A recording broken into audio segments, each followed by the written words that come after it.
everybody, I'm Soda, And I'm KLMeri. and today we are here to discuss side pairings in the original series and the original series new movies. About this soda, I'd like to make one comment to our listeners. When we talk about side character pairings, we're leaving out the ones that we associate with the triumvirate, simply because we've done some in-depth podcast on those already. So those pairings would be Kirk and Spock, Kirk and McCoy, and Spock and McCoy. Yeah, we'll basically be discussing any pairing that involves side characters, secondary characters, and minor characters. Yep. If you want to hear anything about those three, feel free to check out our earlier podcast on those. Exactly. All right, Soda. I've been looking forward to this podcast because one of my favorite side character pairings is on here. That's first of our list. That's Scotty and Uhura. Hmm.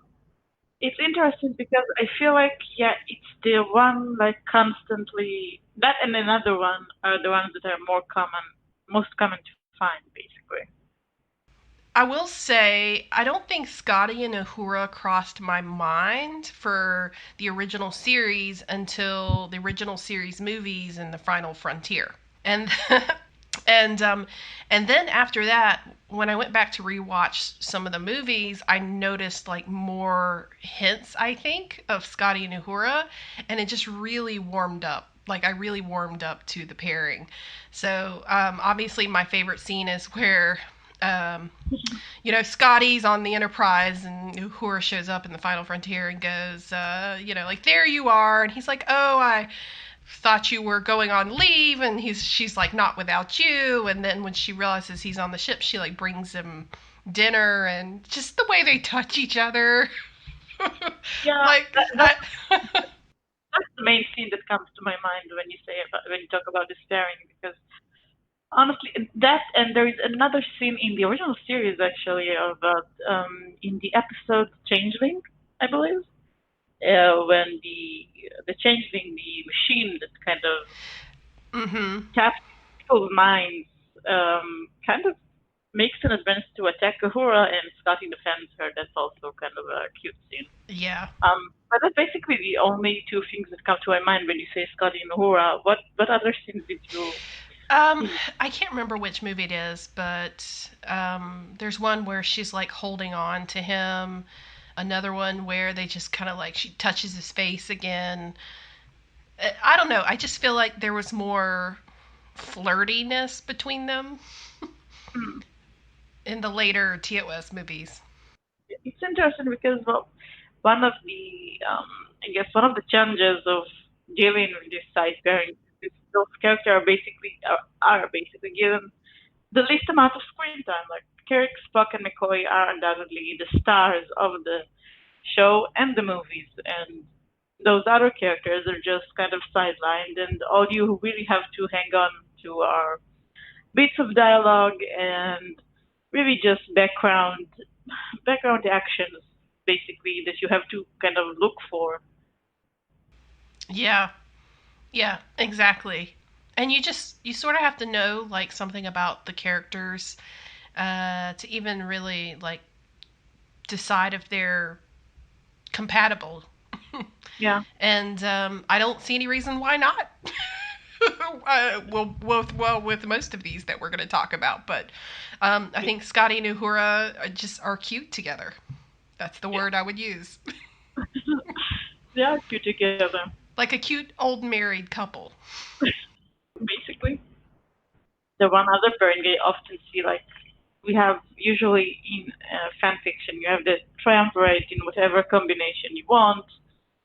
The other settings I always see are Scotty and Uhura, at least for the original series was Scotty and Uhura, and Sulu and Chekov. Yes. Yeah. I was just going to point out really quickly that Scotty and Uhura, I think, because it is something that um, fans liked in the original series, it did sort of filter over into the Abramsverse. So I know that, and we'll talk later about like Spock and Uhura as a couple, which is canon in Abramsverse, but that doesn't matter because there's plenty of love for Scotty and Uhura after Uhura's breakup with Spock. Like that seems to be, what happens.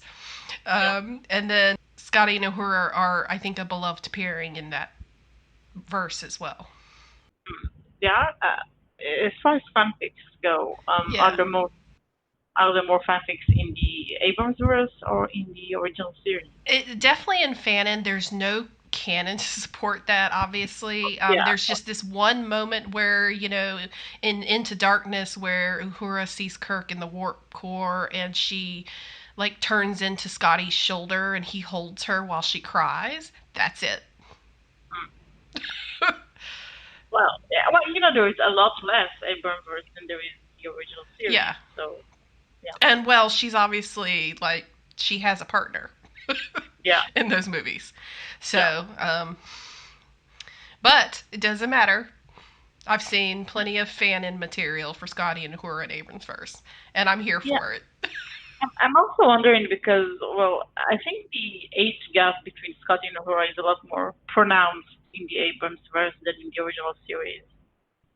Like in both of them, there is kind of an age gap, but I think in the Abramsverse, it's more. It just seems more tangible. Like he seems significantly older than her. He kind of seems significantly older than everybody. Yeah. More so in a way that he did in, I think, the original series, even though he was the Exactly. oldest in the original series, too. Yeah. Like in the Abramsverse, by looking at the actors, he looks like he's at least 20 years older than her, and I think in the original series he was like 15, maybe even less years older than her, but like in the Abramsverse he's like 20 years plus. Yeah, my guess is she would be in her mid 20s like Kirk when they undertake the Enterprise command. Um, After the first movie, so and he would probably be 40. So for a little over 40, I would think. So yeah, we'll have to double check that, but Yeah, yeah, that's a good point. yeah. So Sulu and Chekov. Sulu and Chekov. Again, I think even in this turn too, there's the point of the age gap that seems to be bigger in the new movies because Chekov in the new movies looks like a baby. He looks really, He really is a baby. He's supposed to be like, I don't even I don't know, like, what is he, 17? Something McCoy says. But yeah. no, he's 19. Come on. Yeah.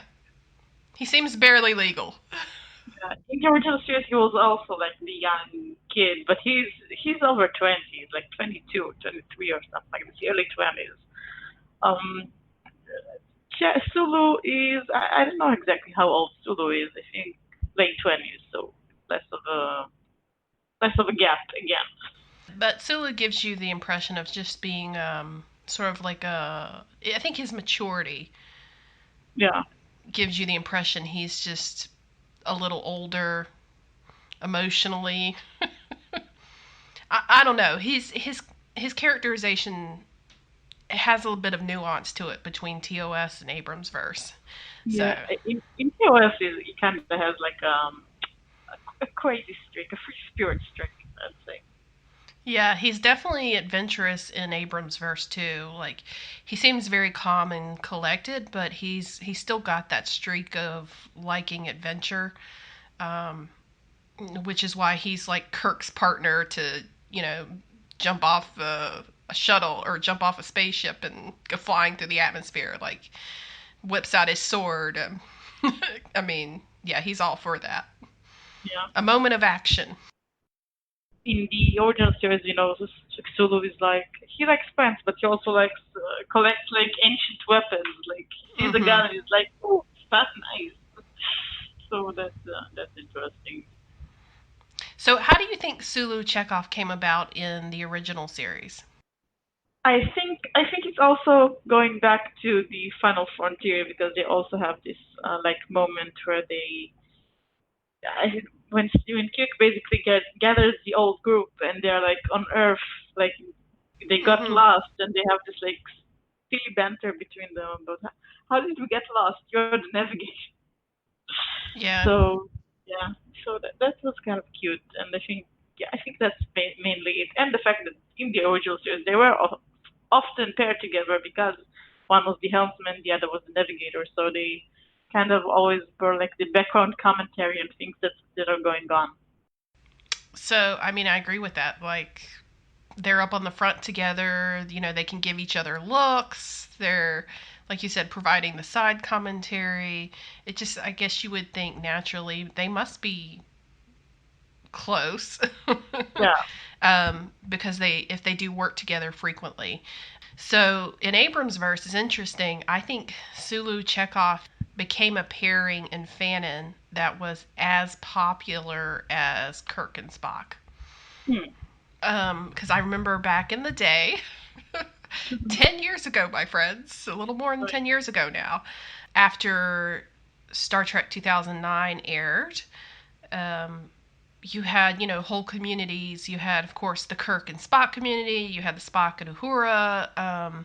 But then you had Sulu and Chekov, and it was not a rare pair. It was a very, like, common thing to see that pairing in all the stories, topic of discussion, great fan art. Like, I, I don't know if it's because like Chekhov was such a bubbly, like young character, and Sulu just and I mean I don't quite know how you would connect those two just from the first movie, but at the same time, people just love the thought of them together, and maybe it does stem from the love of the original series, like Sulu Chekhov kind of partnership or duo, but it's like it was present without needing a lot of like support from the fanon. Like the fanon just immediately embraced Sulu Chekhov, Chulu Hmm. as they call it. Yeah. I'm wondering what kind of dynamic they have in fandom, the characters from the Abramsverse movies. Like, because as I said, Chekov is really young, so is it like a mentor mentee kind of dynamic? Hmm. I don't quite know. I feel like it. I feel like they would easily be older brother, younger brother. Yeah. If it was platonic, I could totally see that happening. Like they go off and get into trouble together because they're brothers, but at the same time, like Sulu's a little more cautious, maybe just because Chekhov's so young, and Yeah. but at the same time, Sulu likes adventure, so Chekhov's wildly, genius supposedly in Abrams' verse, so like he can get him out of a scrape in a minute. I'm not quite sure, like how it would work in a romantic. Like, is there like one who's like more dominant in the relationship? I don't know that answer. Hmm. Um, I just know that fans love it. That's interesting. Yeah. I guess they just seemed like natural husband material, boyfriend material. Yeah. Which is interesting because in one of the Abrams verse movies, actually in Beyond, you see Chekhov like getting thrown out of some female's quarters, with it, only half dressed because, as Kirk puts it, 3 years in space is a long time to like make relationships and break relationships. Yeah. I mean, original series Chekhov was also kind of a Uh huh. ladies' man, I guess, Oh or yeah. tried to be, or tried to be. Remember how quickly he fell in love with or how he liked the girl inspector of the gun? Oh yeah, yeah, and also the girl in the hippie episode, and Yep. also the ensign in the Paradise episode, the one with the tribe that never aged. So yeah, if you think about it, I mean, of the two, Chekhov is sort of the amorous Yeah, The amorous young, one. young Casanova wannabe. uh, perhaps. So, do we have anything else to like mention about Sulu and Chekhov? I don't. I think that. Well, in that case, let's talk about the actual canon relationship for Sulu Okay. from Abramsverse, and that is that he's married with a daughter, and his husband's name is Ben. So Sulu, I think, is canonically in a same-sex marriage in Abramsverse, and people were. It was very well received, I think, by the fan base. So you will see in a lot of, I'd say, fanon material. Ben is like a very easy to put into that. Like, oh yes, canon. He's his husband Ben. Look how hot he is. And admittedly, he is pretty good looking. Um, if I guess if you don't know that he's also like one of the writers of the movie and beyond. Did you know that? No. Okay, so the actor's name is I think Doug. He and Simon Pegg, wrote the script for Beyond. They needed to cast someone for Sulu's husband, and he got picked. He was like an easy fill-in. Yep. That's the interesting thing because it's kind of by the count of six on archive of our own. It is kind of a popular pairing, but as far as I know, it only appeared like in the background of one tiny scene. So it's like, It did. what do people write about? We don't even know character. I guess it's just because like part of the theme of Beyond was you make your family how important it is to have people who support you when you're in a deep space assignment. And part of Beyond starts where Sulu's got like a picture of his daughter on his helm and console, and it's just, and Kirk talks about how he knows people have like family that they don't have on the ship that they miss, and he's just he's being a little bit, it's not quite jealousy, but it also sort of is, because like Kirk's happy for them to have people to like go home to. At the same time, I think he's lonely. Mm-hmm. So when they arrive on Yorktown, and then of course Sulu's husband and daughter are there, and they meet him, and there's this moment where Kirk just watches them embrace, and he's got like this like almost tearful expression, like he's so happy that Sulu gets to see his family, and yet he's off to the side by himself. Yeah. So yeah, it really is just like one scene. You see, I think Ben and Demora, who's Sulu's daughter, like in a couple of more shots, right, throughout the movie, like in some of the, just to build tension or whatever. But and to show that Sulu has a stake in making sure Yorktown survives the attack because his family's there. But I think people were just like, yes, go for it. Finally, it was the first time any character in any Star Trek was in Yeah. yes, well, not the first time, but kind of the first time. Well, that like a primary bridge crew member is in a marriage. Yeah, is in in a same-sex marriage. And that too, yeah. Yeah. I mean, I think it was the first time that a main character was shown as gay, basically. Yeah. And yet they never use that term. Yeah. Which is, props to them. I think about like a certain episode of Deep Space Nine, which also kind of show the character as at least bisexual, but that was the first like actual confirmation that yeah, main character is gay.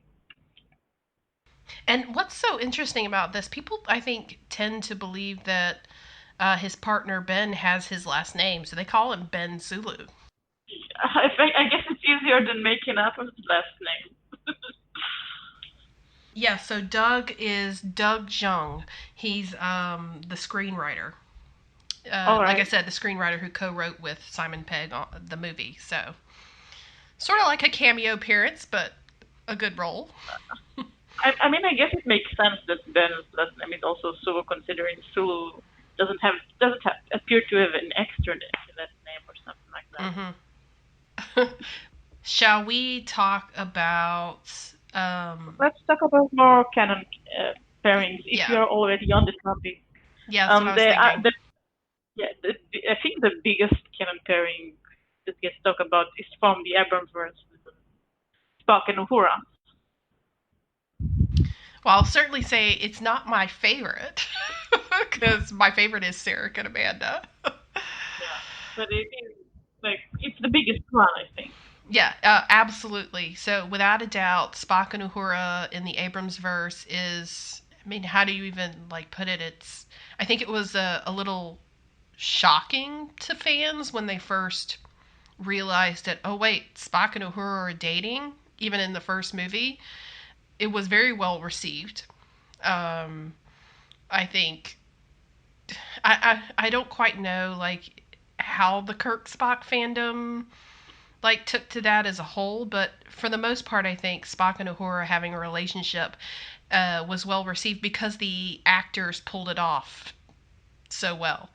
Especially props to Zoe Saldana, who made a very kick-ass Uhura in Abrams' verse, and she was also what I would call a very kick-ass girlfriend. Because as you know, Spock is not necessarily always in tune with his his emotions, like his human emotions. Yeah, Yet he seems to have a thriving relationship with her, and it appears to be because she pushes him to like acknowledge his feelings and to I don't know just I think it's almost like she shows him how to be a partner in a relationship, and it just seems to work for them. Now, that's not to say that they don't have some ups and downs, because they do throughout the three movies. they did break up eventually, didn't they? Yeah, it's funny because if you're like they're having some trouble in Into Darkness, Spock has lost the planet, he's lost his mother, he's going through. You can Tough see he's time. going through grief, right? Yeah, And he's not handling it too well, and Uhura's concerned for him. And then in Beyond, you see that they seem to be broken up. There's this one scene where they arrive on Yorktown, and Uhura's like she seems to be the one who called off the relationship, and she's approached him to like return some necklace that he gave her. And McCoy's looking in on the side, and he goes, and as soon as Uhura walks away, he looks at Spock and goes, "What did you do?" He's just he's almost a little bit gleeful about it. Like, what did you do? And Spock just looks at him and he goes, "Well, if an Earth girl says it's me, not you, it's definitely you." It's just a funny moment of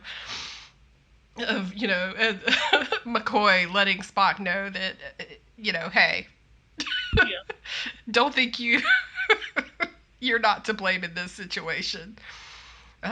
So, but at the same time, you get a feel for the fact that their relationship is not entirely it's not entirely defunct, right? Like there's still feelings on both sides, and there's a possibility they mend their relationship at the end of Beyond or after. And it was simply because they were not communicating properly. Spock is having some trouble deciding like what he wants to do. He really wants to help his race, who is now endangered species. Basically, like he wants to help them get back, Yeah. on their feet, and he feels like part of his duty is to help procreate, create more Vulcans, and then so that's just that's sort of like a sore point between them, and but you don't get the feeling like that's not something they can't resolve Yeah, if they don't talk through it. So it's kind of interesting because the movies show how the relationship even started. Because that is interesting. You're kind of taxing my memory here. I don't know if this is fanon or canon, but I feel like the general consensus is it started because Uhura approached Spock because Spock was her instructor in one of her like classes. Hmm. She was like, a star, like a top pupil in the class, and decided she was attracted to him, and and then they decided to date. Now, I don't know that that's canon, but I feel like that's sort of the general way it happened. Because Interesting. there's a very acknowledged like senior junior relationship there when it's time for them to be assigned to their ships in the first movie to go off to fight Nero. Um, you first time you see that they're in a relationship is Uhura approaches Spock and goes, "So I see I'm assigned to the ship that is not the Enterprise," and he's like, "Yes." She's like, "No, I am on the Enterprise." He's like, "Yes, I believe you are," and he just quickly makes the correction, like, See, that's interesting because, like, original series Spock is so repressed. Even when he is approached by women, he's like, nope, nope, no. "Oh no, no, no, Spock is not that repressed in here." Like, she gets to kiss him on the cheek in the turbo lift, like, So I get the impression that, like, who had to really pursue it in the original series, unless Spock is like significantly looser. yeah. Like he had to really work at getting him to like date her. Well, So what episode was it? Was it the man trap? There's one episode where Spock is in command of the ship and like Kirk and McCoy are on the planet, and Uhura is just she's talking about she comes down to the where he's sitting in the command chair and she's bored, and she's kind of like almost flirting with him, like, tell me yeah, about the moon on Vulcan, and Spock's like, there Vulcan you has go. no moon. and then she's basically kind of like, well, flirting with you's no better than having that earpiece in all day. Like, this is not working out. Yet at the Yeah. same time, you get the feeling that they could be friends in the original series. I mean, they both have a love of music. Oh yeah, definitely. There are a lot of scenes that are like they're definitely friends. It's just that when it comes to romantic in relationship in the original series, Spock is so repressed and Yes, very invested, repressed. really repressed that it seems like not even entertain the possibility that it could happen, even when other people do want it. So it does seem to be. I don't know how different the Abramsverse Spock is to the original series Spock, but if they're very similar, then Uhura probably had to work a lot at making Spock like convinced to give her a chance. I would imagine so. Like I said, I don't think Spock is nearly as repressed in Abramsverse, but we see him at the point where he's been in a relationship with Uhura for a certain period of time. So it doesn't seem like it's a new relationship. Do you know what I mean?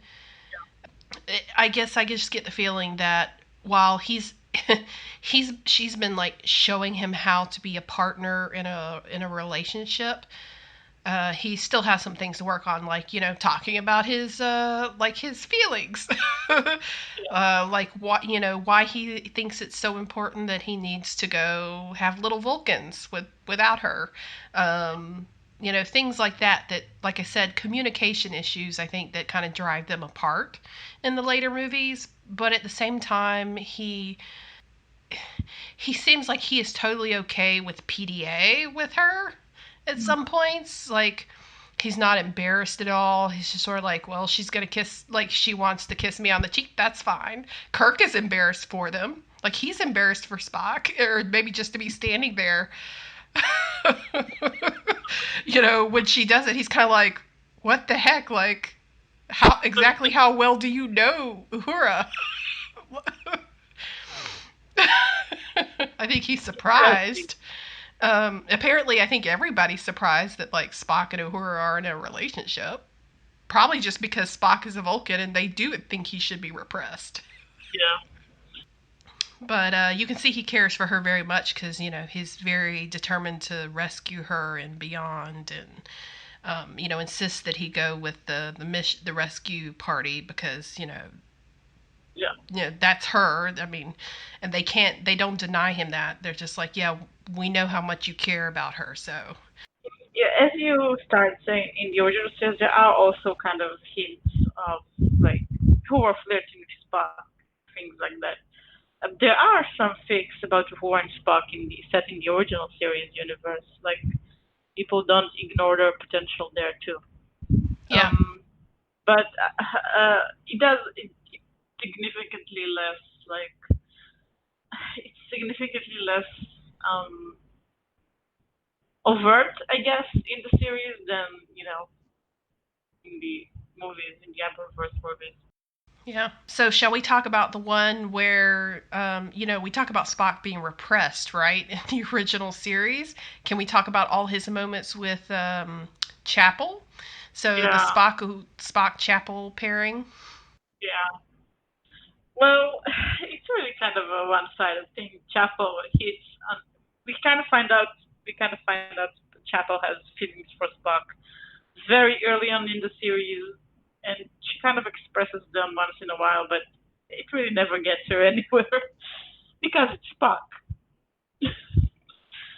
um, those feelings, I don't think it's a very popular pairing even in fan fiction because those feelings never really made sense. Spock isn't very nice to her or anything. Mhm. Yeah, no, he. I mean, I feel like he acknowledges that she has a crush on him, but at the same time, he does nothing to encourage it. Yeah, I mean, he does call her Christine a couple of times. That's different. yeah, but she's also like, you get the sense they are like friends. Like they probably interact pretty often, but she's the chief nurse, I guess. But I mean, he's also kind of mean to her several times. Like for the crush just doesn't make a lot of sense. Is what I'm saying. I guess people do kind of sometimes develop crushes on people that are not nice to them, but still kind of. Yeah.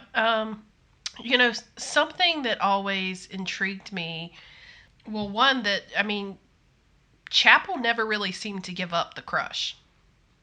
Actually, I think she did in the animated series of all things.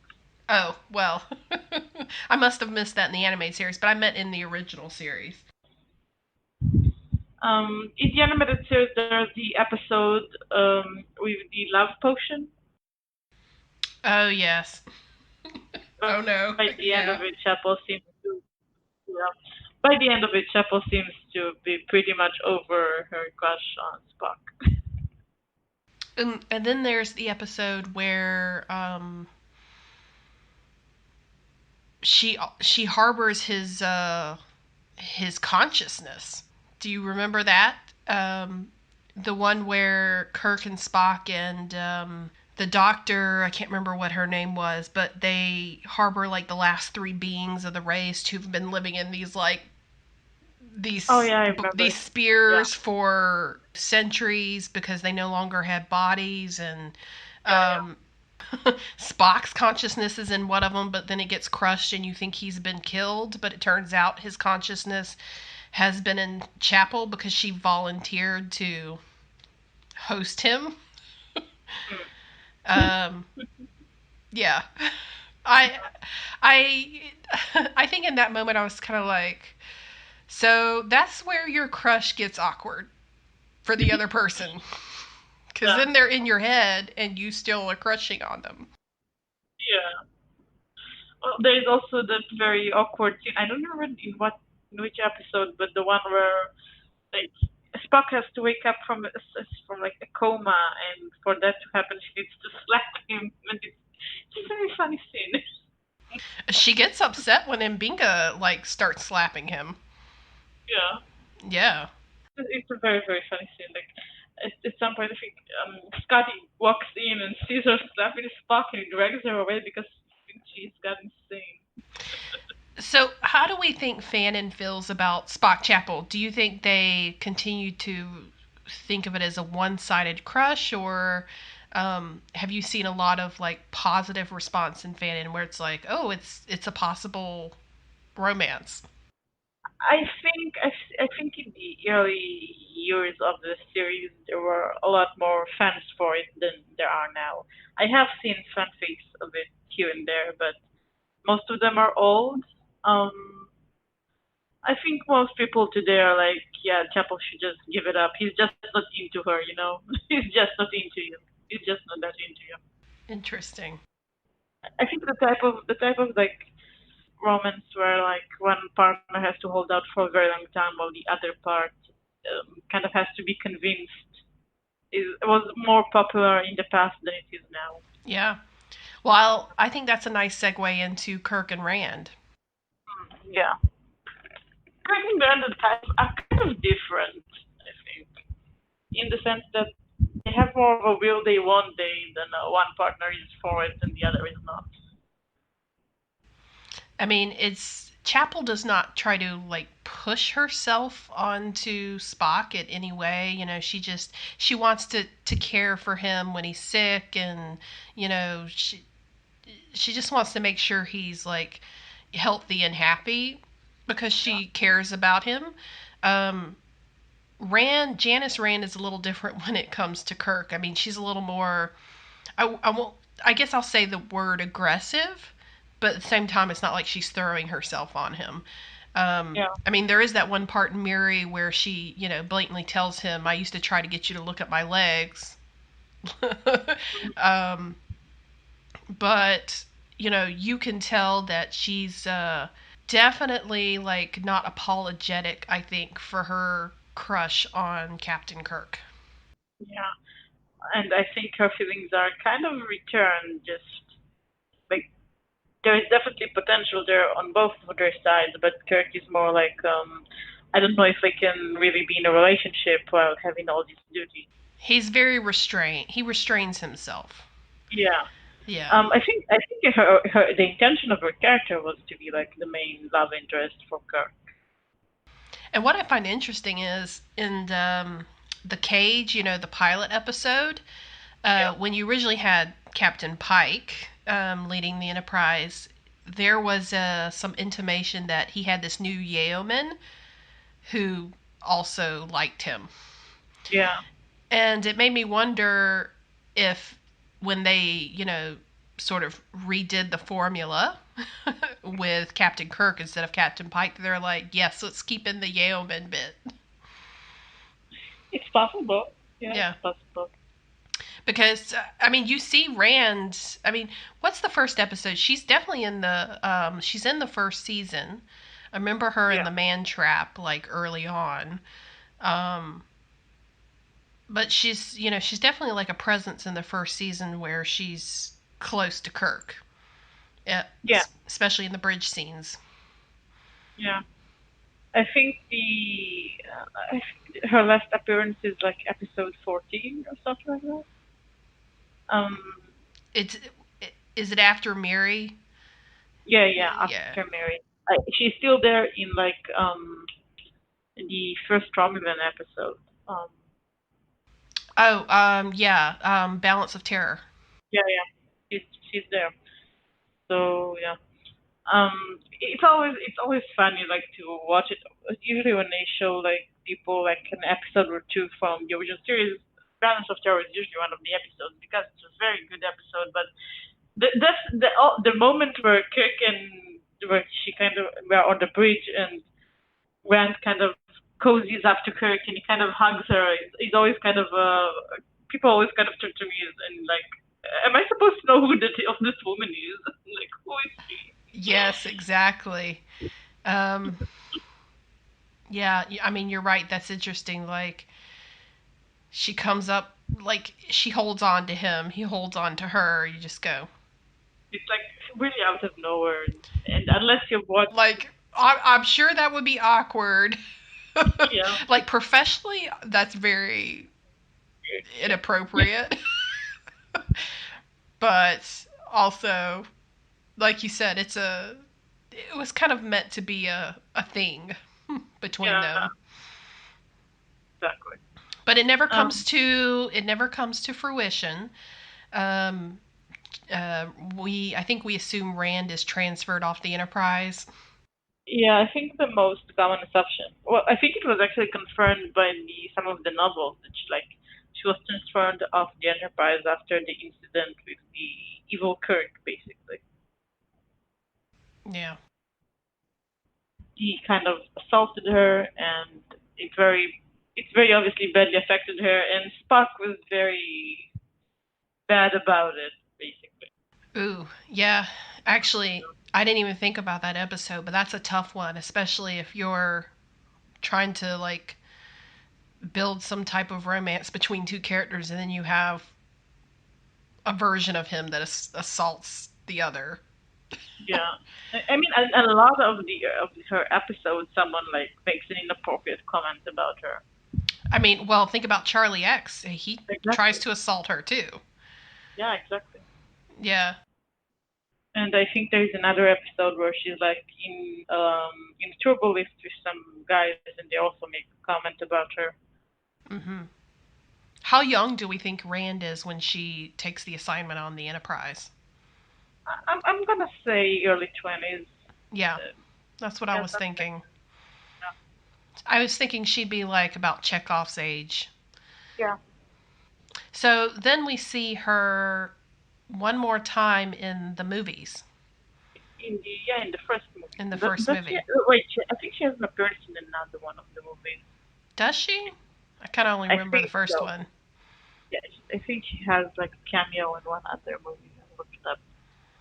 So, but it looks like she had a successful career in Fleet. Yeah, she was transferred from the Enterprise, but she didn't quit Starfleet. The interesting thing is that, there's no, I'll say, reprisal of closeness between Kirk and Rand. It really is just like a cameo. Yeah, she appeared also in the sixth movie in the Undiscovered Country. Does she? I don't remember that. Yeah, after. Surely not where Yeah, they're on the prison planet. no, well, it says here she appears there. She also appears in an episode of Voyager, which is also interesting. Hmm. Okay, so I think we've talked about Kirk Rand. Oh, she appears in an episode of Voyager. Apparently, she worked in a ship under Captain Sulu. Oh, cool. Yeah. Oh, and I did want to mention, you know how I called Sulu's daughter's name Demora? I think people take that from the novelization. I don't know that it's ever explicitly stated in Beyond that what his daughter's name is. I think people just went with, Captain Sulu's daughter, the novelization, where her name is Demora, and that's what they used in fanon. Yeah. Well, do you think that if the show continued, that Rand and Kirk would have gotten together eventually? So you think they would have brought her back? If she she was written out of the show because of behind the scenes complication, but Right. if that hadn't happened and she was to remain on the show, do you think they would have like gotten together? Do I think? Yeah. Oh, I thought you said you think they would have. I was like, No. Do you do think I they would? think? No, I think she would have grown out of the crush. I mean, don't get me wrong, Kirk is, I think, very easy to crush on. Mm-hmm. You know, I mean, he's Yeah. charming, he's a hero, he's gentlemanly when he needs to be, he's passionate. Like, who wouldn't be attracted to that? But she's also young, and I think if the show had progressed, I think she would see that he really is like married to a ship, and that duty really will come before romance. And so to me, it just seemed like she wanted the romance, and I feel like if someone approaches it from that perspective, eventually they'll mature enough to realize that if the other person doesn't feel that way, they're not really that compatible. So, but who knows? I mean, there's always the possibility Kirk would have been like he would have been more receptive to it over the years or something. But if you look at just canon material, like it's all about the ship.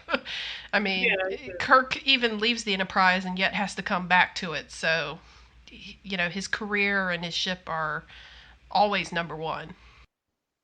Well, it did ruin the ship for Spock, but Well, yes. yeah. Um, I don't know. I feel like because she was originally meant to be the main love interest, and because they did seem to have this real day one day, something tells me that they might have ended up together just because of that. It was kind of a norm for the time, you know. Yeah, I mean, I'm just saying they would have had to sell me on it. Yeah, Like, really, like, work more of that into the episodes to sell the viewer on the relationship. I mean, I get that it's normal for the times. I'm just saying, practically speaking, were yeah. they really, like, compatible? Yeah. In a way, I'm not happy about what happened to her behind the scenes, but I am kind of glad that the character was written out, basically. Mm-hmm. I don't think it was heading in any like interesting direction between them. Yep. Can we move on to the other canon pairing? Yeah, I think the one we all do appreciate. yeah. I think you already kind of talked about it before too. Sarek and Amanda, Spock's parents, which are surprisingly popular in like the fandom. I think people are just really, really fascinated about how these two kind of work together. That's right, a human and a Vulcan. Yeah, and especially a very Vulcan. A very Vulcan. Yeah, And like Sarek. what's interesting is we don't see them as a young couple, right? We see them Yeah, after they've had Spock and been married for a few decades. Sarek does seem very Vulcan, right? But at the same time, you see he does have some leniency for his wife's more human reactions at yeah. times. On the other side, like you can see Amanda's just she's like, I love you so much, I put up with your Vulcanness. Yeah. They're very cute together. Kind of interesting because in the animated series, it kind of seemed like she she made the conscious choice when she married him and they had a kid together to let him live like in Vulcan society, mostly obey Vulcan society, as best as she can, and have a kid raised in a Vulcan way, like completely disregarding his human culture, Hmm. human parts of it. I mean, Yeah, just to mention it briefly, like in Discovery, yeah. um, it's you see that was in that material. That's more of a struggle between Sarek and Amanda. I mean, I think it's always kind of a struggle because even when we see it in the animated series, we see it really confuses Spock because she doesn't really 100%. She doesn't obey Vulcan culture because I guess she can't. She wasn't raised in it. It doesn't come naturally to her. She's human. So I imagine they struggle when we see young Spock in yesteryear being like, I don't know, my mother tells me to follow Vulcan culture, but she doesn't do it herself, so what am I Yeah, supposed to do? yeah. Yeah, So theirs is a very unique relationship. yeah, I mean, technically, I guess the only other canon Vulcan human pairing would be Spock and Uhura in Abramsverse. kind of. We do have Enterprise, Star Trek Enterprise. Um, Oh, right. Well, I meant in like the yeah, original characters. yeah, okay. Yeah. Yeah, I mean, you're right. Enterprise does have its own thing, for Yeah, sure. And what's interesting is, Spock even asked his father after his mother's passed away, like, why did you marry mother? And he goes, Sarek says very simply, I loved her. yeah. It's a very, like, bold statement that I don't think you would have heard from Sarek of the original series. Well, he kind of skirts around it by the end of the episode where we meet him, Mabel. But he skirts around it. He doesn't Yeah, just come out and say, I love your mother. That's why we're married. yeah, that's true. Yeah. Um, But funnily enough, I think in the original series they show more affection toward one another than in Discovery. Yeah. Like I said, I get the feeling in Discovery it's more of like a tumultuous time for their marriage. I mean, they've just had a kid, and Yeah, well, they're not just had a kid, but they're raising Michael and Spock, and it's in the middle of a war, Michael is kind right. of has been going through some things. Yeah, Mm-hmm. then Spock, yeah, it's kind of a tumultuous time, like you said. But yeah, it seems like if we watch like the progression of Amanda from yesteryear to Discovery to the original series, you kind of see Amanda get less and less invested in Vulcan culture as time goes on, basically. Yeah, that's a very good observation. Like I said, she kind of seems just more tolerant of it in Yeah. Journey to Babel. So Oh, she's tolerant of it, but she's more like I'm human and I'm going to act like human. mm-hmm. But Right, and yeah, she's not afraid to say that. yeah, If you don't do this for your father, I'll hate you. Come on, Amanda. Don't say that to your son. I will say I like this pairing because they seem very dignified. yeah. They do. They seem like despite everything, they have struggles like most couples, but they do seem to like love each other and they work together. They haven't broken up yet. They've endured, right? They've, as you said, they've, as any married couple, gone through many decades together, and they're still together because as we can assume, they trying to make it work, even Yeah, though they're from two different cultures. So I love fan theory that they got together like at a conference, or like Amanda may have been working on the universal translator, and Spock's father Sarek was like a diplomat, and two strangers who didn't really understand each other, but like through work got to know each other, and it just kind of fell in love. yeah. It does seem to make sense. So And it all seems for all of Sarek's like Vulcanness, he does seem to like prefer humans. Like even after Amanda dies, we see he has a third wife because we then discover Amanda was his second wife actually, but his third wife is also a human. yeah. Yeah. Which I was just thinking about that because I was thinking, right, Amanda's his second wife. Technically, he was married to a Vulcan princess the first time, Yeah. um, and had his first son Saavik. Uh, since he was in a Vulcan marriage, like a full Vulcan marriage, the first time, how do you think he got permission to have a non-Vulcan like Well, marriage? I think the Final Frontier kind of says that the Vulcan princess ran away from him, like she broke off the relationship.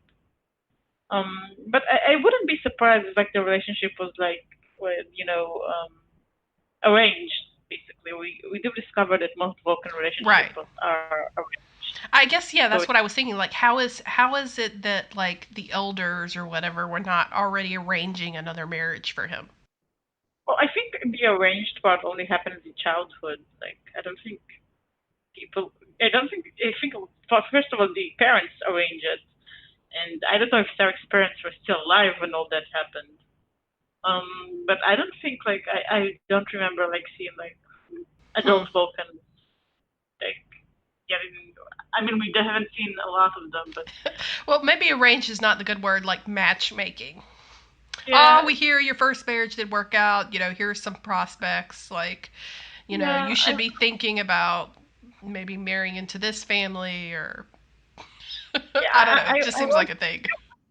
I won't be surprised if the first arranged marriage fails for some reason. Then like the person gets to choose the second one on their own just because it isn't likely that like the parents are still alive, and usually it's the family that does.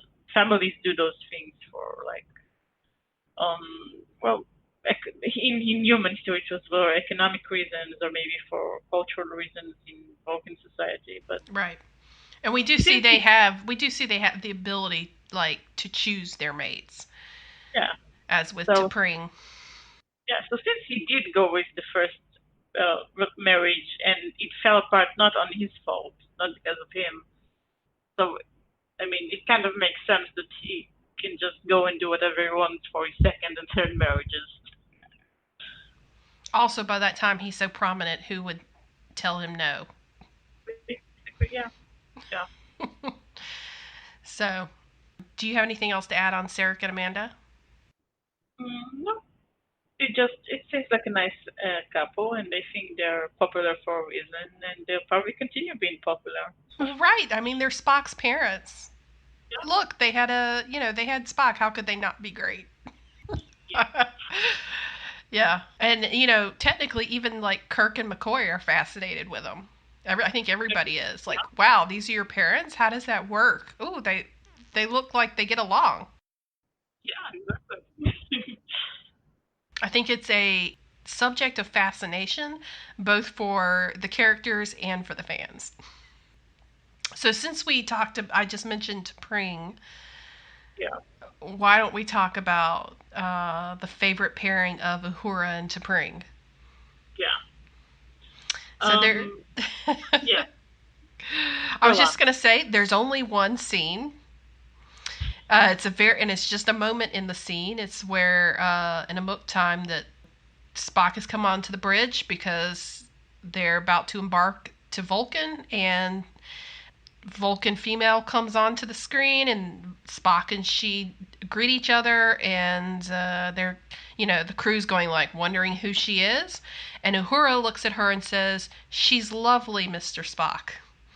Yeah. And that's all there is.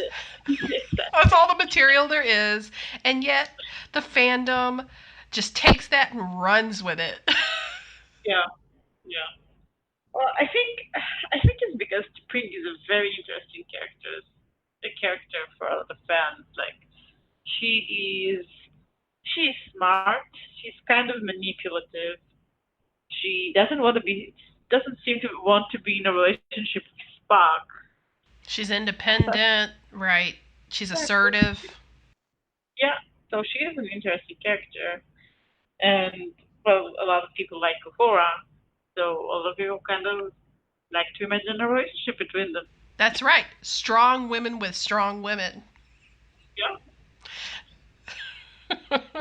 So, yeah, that doesn't surprise me at all. Funny thing in Abramsverse, like, you wouldn't think, because T'Pring like does not exist in any of the 3 movies. Like, there's only a mention of her in one of the ongoing comic series, where technically she's like a survivor of the Vulcan incident. She and Spock like were at one point, had that childhood arranged marriage, but their planet got destroyed and, well, things change, right? Yeah. So there's only like a instance of her in a comic that probably most fans would never see, and yet Uhura and T'Pring is actually very popular in Abramsverse. I think I read a post one time where Kirk asked Spock, like, aren't you a little unsettled by like Uhura and T'Pring being a couple? They're both your exes. And he goes, "Well, I am the common link between them, so it makes sense that they would be compatible if they were compatible with me." And I was just like, I'm sorry, I'm just still laughing here. So, Uhura and T'Pring, like, it's popular in the original series, but shockingly, it's popular in the Abramsverse too, and you don't never even see one of the characters. Yeah. Yeah, like I said, I think T'Pring just became very popular because she is such a striking character that even though she appears in only one episode, people just really like her. Yep. I could definitely see it. I can definitely see why it's popular. I think it's interesting because T'Pring, when she was introduced, she was kind of almost kind of a villain. she wanted to get out of a relationship with Spock, and while she had like a reason, it seemed like her real reason was that Spock was part human, so she didn't want him, and she was very manipulative, and she almost got Kirk killed, and still she's very very popular. So it's interesting. I don't really know how. And if she doesn't want someone's half human, Yeah. why would she be someone who is fully human? Well, I don't know about that, but I think because she never said the real reason she didn't want to be Spock, I think maybe some fans interpreted it just like he doesn't want to be with a man. Ah, But okay. it's kind of interesting to me, despite.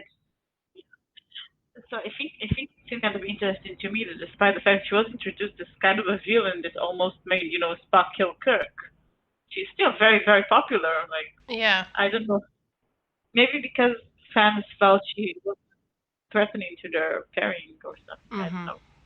It's a very, I mean, complex probably thinking there. I mean, technically, she didn't want Spock, but she wanted Stan, who was also male. And if she doesn't want Spock, who's half human, like, is it because she has a bias against that? She doesn't think they work well in Vulcan culture? Like, to think that you would pair her then with a human, like a full human, would be interesting. I don't know. I think I still go with like my gut feeling, and that's that Uhura is a strong female character. People like her, and T'Pring is a strong female character. So why not? Yeah, basically. Yeah. Which makes me segue over to Chapel and Uhura. Because Chapel and Uhura have more scenes together. In fact, I think maybe the longest scene they have together Yeah. is where she's being re educated after having all of her knowledge wiped out of her mind. Uhura, that is. Yeah. And, they're like essentially going through like a, a first grade reader, like a children's book, like See Spot Run. Yeah. Um, Chapel is very like gentle and encouraging with her and learning, and they just, they look each other like there's just happiness, and they just seem like they're really good friends, right? Like they get along. You don't ever get the sense that they don't get along. Yeah, you see them constantly in the background hugging, Mm-hmm. kissing each other on the cheek, things like that. Yep. So it's no surprise that Chapel being another favorite female character. One of the only stable female characters in the show, basically. Yeah. Also, well, yes, also, but she's not a villain. Yeah. She's not like painted in that light in the way that T'Pring was supposed to be painted. Yeah. Chapel is a colleague, and technically Yeah. Chapel's got a crush on somebody else. Chapel Uhura is pretty popular. Yeah, I think it's really just kind of they're the only two main female characters. So if you're the kind of fan who likes fan slash, you're kind of you don't have a lot of choices. You're not forced to choice, so you take what you get. I don't know if you've ever seen this, but I have also seen like the OT3 of Chapel Uhura and T'Pring. I have not seen it, no. I have. There's two. They're just like, oh, I love Chapel and Uhura together. I think they're great. I think Uhura and T'Pring are great. Why not all three? I saw another one, that famous like where like you have two holding hands, and then you're like, but wait, one of them like they have Yeah, two hands, and then show that the OT3 is better. I've seen that for Chapel, Uhura, and T'Pring. Like, why yeah. can't Uhura hold both their hands? She can. Chapel and T'Pring on either side. It's interesting. In this pairing, do Chapel and Spring have a relationship too, or just Uhura in a relationship, separate relationships? So I would hope that it's equally balanced. I would hope that's equally balanced. I just found that interesting because then it would be like a female like powerhouse. Kind of like but the all-female triumvirate version. yeah, honestly, it's like you said. But if it's like Chapel interpreting would be like who are interpreting in the Abramsverse, like yeah, Spock is the common link between them. And the thing is, Chapel's never seen. She's a throwaway mention. She's a Yeah, throwaway mention as one of Kirk's conquests in the Abrams verse, so you never actually see her on screen either. But that's also a good point. Like, Spock is in the middle of all of that. yeah, yeah. Interesting. Can we mention the one it seems sort of strange, but it's interesting? The McCoy Scotty. Oh yeah, yeah. That's usually a side pairing for Sprick fanfics. Yep. And yeah, well, I think just because in the original series, McCoy and Scotty were kind of their responsible adults on the ship. Like they were the oldest cast members, so they seem to have kind of a relationship. Like they kind of like the older dudes who have like more in common because of their age than everybody else. Yeah. Well, where I think they would really bond. Um, One, I think they would bond over like being fed up with Kirk's adventuring, and because they're both considered the miracle workers. Like, I could just see them, sitting together over drinks, being like, "Can you believe Kirk wanted us to do this?" Like, he thinks we can pull miracles Yeah. out of nowhere. Because really, Kirk expects that from both of them quite Yeah. often in the show. And but then he's always going off adventuring and like finding trouble, and I personally could see them bonding over that, being like, what do we do with our captain? He's so reckless. And then he gets in trouble and then we have to get him out of it. Yeah. So, and in fact, in Abrams' verse, obviously McCoy's like, just like in the original series, he's kind of like a best friend to Kirk. They're very close. Scotty in Abrams' verse is very much it's not to say he doesn't respect Kirk, but he definitely sees Kirk as like a young, brash kind of guy. And Scotty kind of gives off this McCoy vibe at times of being like fed up with like whatever crazy thing Kirk wants to do next. And and so I could definitely see McCoy and Scotty finding some common ground there. Yeah. I can see that. I think like the most significant, I guess, plot they had together was in the voyage home when they were both when the characters kind of paired off to do different things. Scotty and McCoy were sent to find like transparent aluminum. Yeah. Or to have someone manufacture it. Yeah. If they give him the formula. Computer? I love that scene. You know what? And they're very great comedic duo, just in the way that Sulu and Chekov were Exactly. Yeah. in the Final Frontier. I think like that. The thing is, it seems to me like a sort of like I guess a kind of pair the spares kind of attitude when you have like Kirk and Spock as the main character, as the main pairing in fan fiction. Like you have Kirk and Spock, and then you get all the other characters, so you pair them up. You pair McCoy with Scotty, and Uhura with Chapel, and Chekov with Sulu. Yeah. Yep. And that's basically you get them all paired up. Yeah, that's what happens. So what if you then take Scotty and Uhura, and you have Sulu and Chekov, and then like I don't think I've ever seen McCoy and Chapel though. Yeah, I don't think so either. I mean, to be honest, that actually makes me feel a little awkward to imagine like McCoy and Chapel, and it's so strange because in Kirk is the captain, Rand is his yeoman. There's clearly like seniority there. Of course, he is captain, so like everybody reports to him in a sense, right? But then you have McCoy, who's head of sick bay, and Chapel's one of his nurses. She's fact like considered his head nurse. I mean, people love to say that. Like she works so closely with him. They're like the two in all the most of the medical scenes together.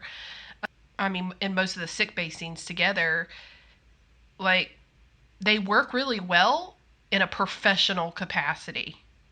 It just, I guess it makes me feel awkward to think, like, they seem like they could be good friends, like, they're really good coworkers, but romantically? Yeah, I just don't think they have any romantic chemistry, basically, any of their Right, right. It just, I don't think I've ever seen a hint, like a look or a glance or a touch or a word that sort of intimates there could be sort of a romance there.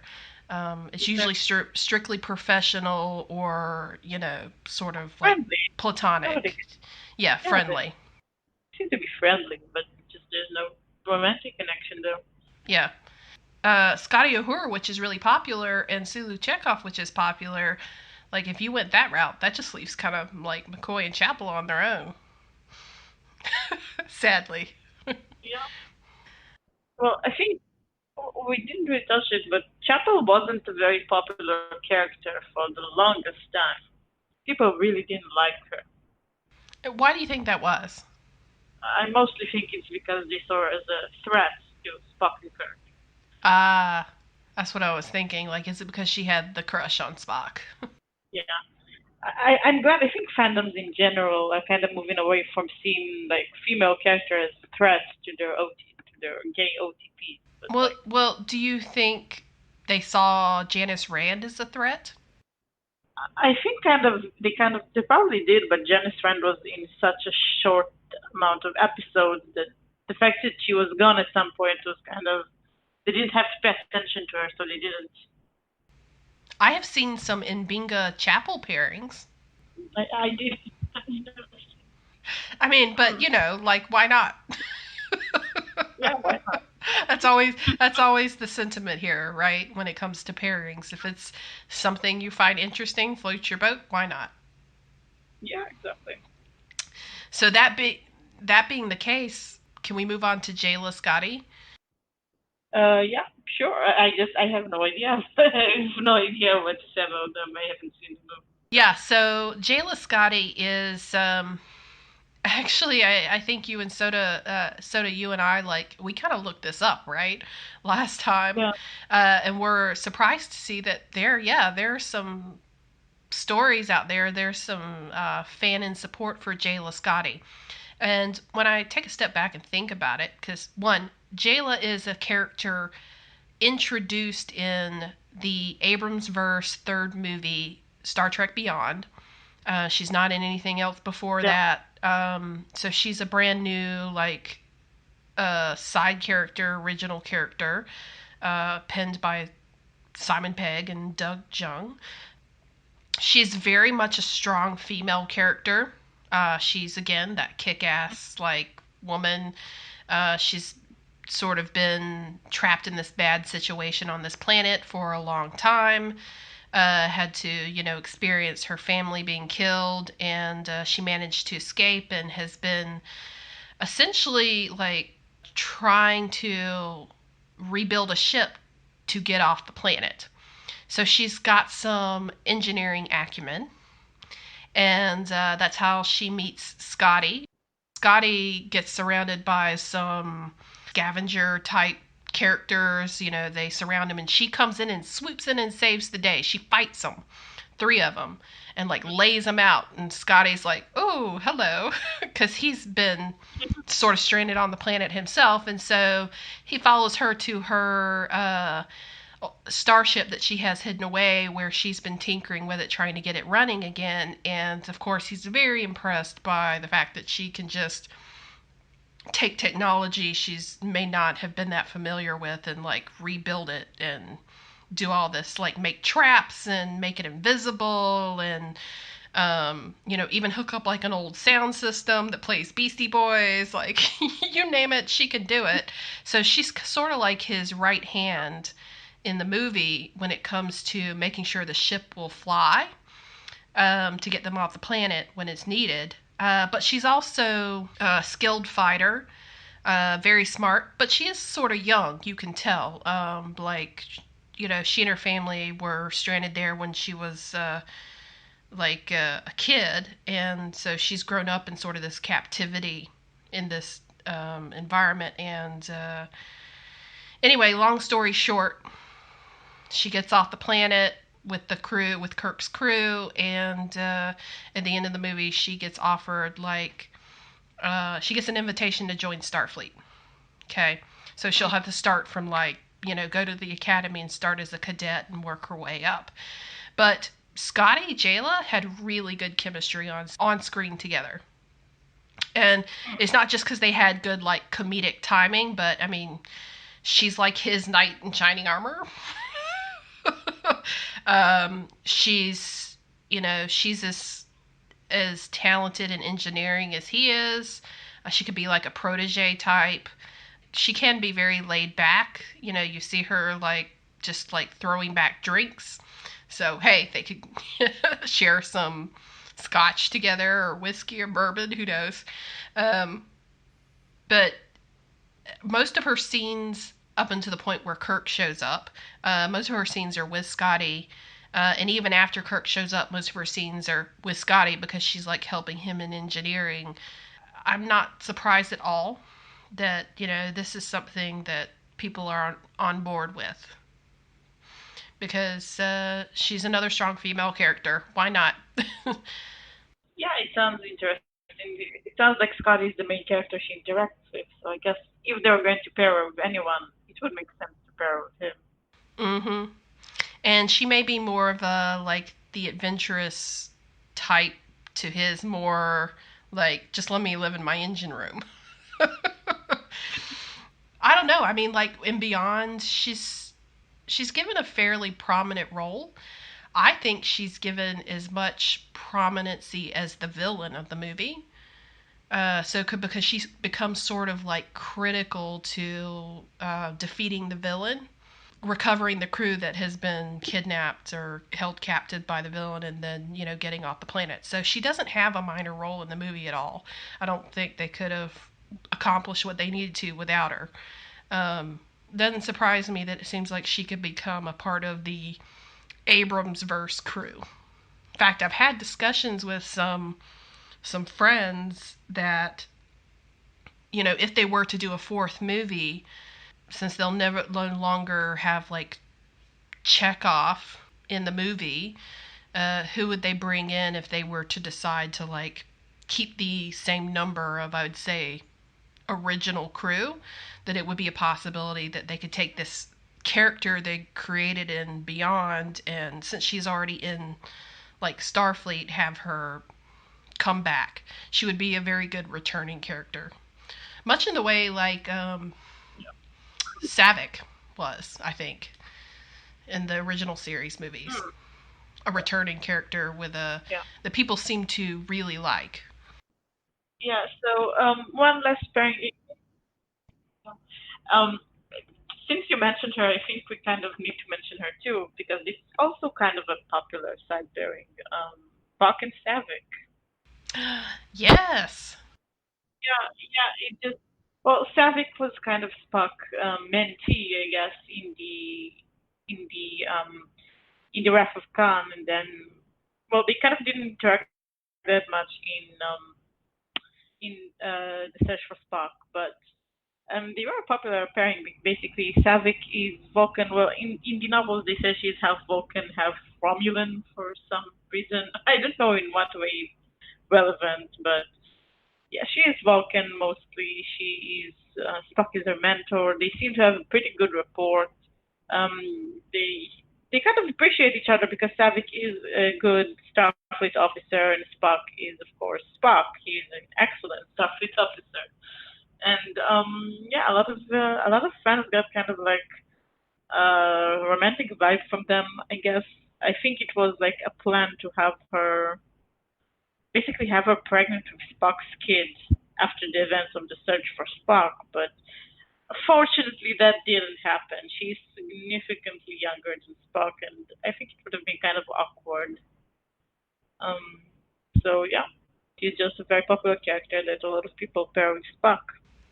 Was there any thought of having her be Spock's wife in the future?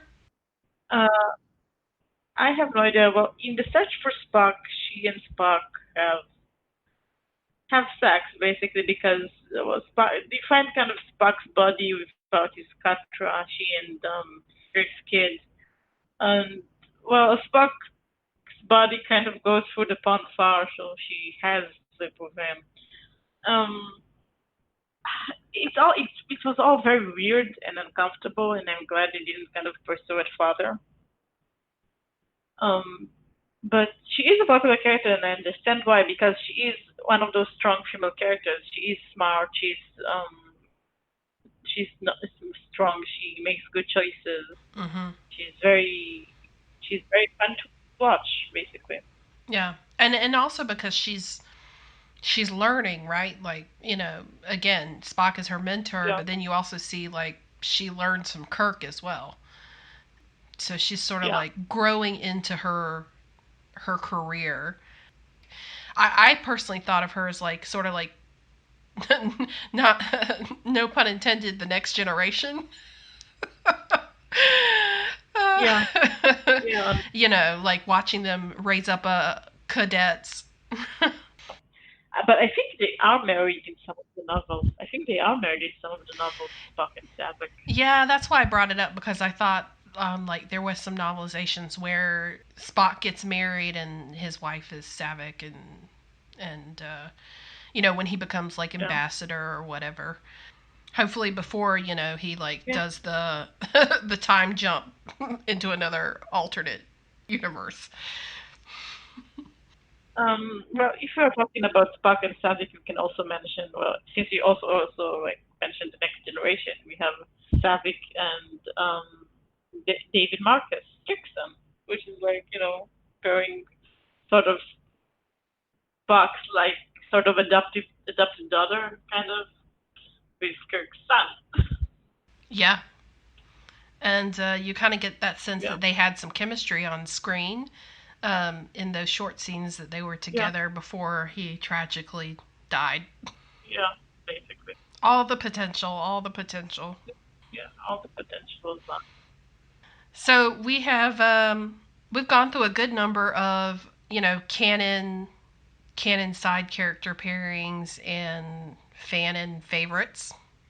There's certainly Yeah, more out there. Every permutation, probably. yeah, it's really a thing for everything. I mean, there's even like villain crossover Yeah, into favorite pairings. There's like we didn't mention McCoy Chekov. That's one that's a favorite in the Abramsverse. or Kirk and Chekov, which is Like really Kirk and also. Chekov. It surprises me that like Scotty and Chekov is not a thing, because in Abramsverse, Chekov it becomes more of like a engineering protege than he does a science protege, like he is in the original series. Um, so he kind of takes over as like chief engineer at one point during a crisis. Yeah, So he has more, I will say, he's got more direction under Scotty. Very interesting. I've never seen Spock Chekov as a pairing. hmm. Have I'm you? sure there is something out there. Oh, I'm sure, but like I haven't, but I also haven't looked for it. I haven't, but I also haven't looked for it.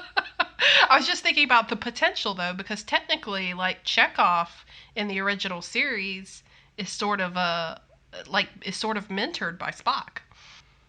It's, Exactly. Yeah, yeah, that's so true. I mean, there is a like another layer to their A relationship potential there. relation. Yeah. Yeah. Oh, what about Kirk Sulu? Kirk Sulu is kind of popular in Abramsverse Yeah, I because have. they're both like very similar in characteristic. Like I said, they're both kind of adventurous, like to be in charge. Yeah. So it would be a very like I'd say dynamic relationship between the two.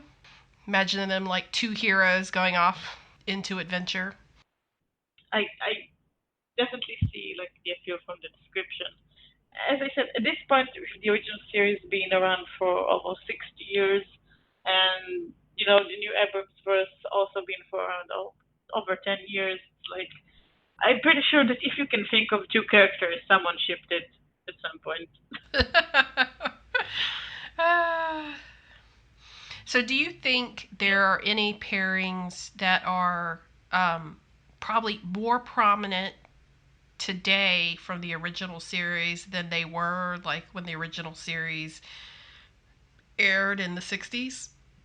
Like maybe that like over time Yeah, fans have become attached to as a pairing? I think Chapel Uhura has gained more popularity like with time. I don't think there. I haven't seen any Chapel Uhura like old fics. Most of them are very new. Um, Same thing with Uhura and T'Pring. I just think you know basically the male characters got most of the attention for the longest time. Yeah, I agree with that. I think I think Spock and Uhura is probably more popular today in the original series because of the Abramsverse. Yeah, honestly, I can also say that about like Kirk and McCoy. Oh yeah. Although I will argue there's plenty of material in the original series for Kirk and McCoy. Like Kirk and McCoy, it's definitely one of the top pairings. Like that's what's interesting. You know, obviously Kirk Spock's going to be extremely popular in Abramsverse, but Kirk McCoy was like second most popular because Kirk and McCoy were shown to have such like a close friendship. Supposedly having spent like the first 3 years of the academy together, they're best friends. They might have roomed together, so on and so forth. Um, and Yeah, then like the next one, the next third most popular was definitely Sulu Chekov. For no yeah, discernible reason other than that they were helmsman and navigator. Because there's no like material that Sulu and Chekov knew each other prior to being on board the Enterprise. I think the thing is that in both the Abramsverse and the original series, they just seem to hang out a lot together. Yeah. All right. Well, I think this wraps it up, Soda. Yeah, I think so too. So we've had some interesting discussions on different side character pairings. Thanks everyone for listening to our latest podcast, and we'll be back soon with another topic. And have a good day. Goodbye.